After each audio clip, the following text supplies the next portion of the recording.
Nakita sa karagatan ng Luzon ang 700 million pesos na halaga ng shabu na nasabat sa Plaridel, Bulacan noong June 28.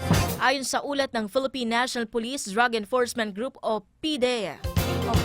Ganitong Lunes, posibleng bahagi ito umano ng tinaguriang floating shabu na nakuha mula sa ibang probinsya.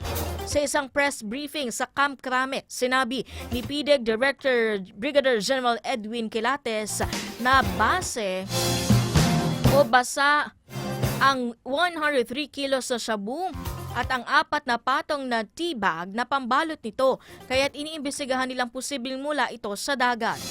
Isa sa mga naarestong sospek ay isang Chinese national na si Lian na may tindahan ng seafood at maliit na kainan at higit 10 taon nang naninirahan sa bansa kasama ang kanyang kinakasama.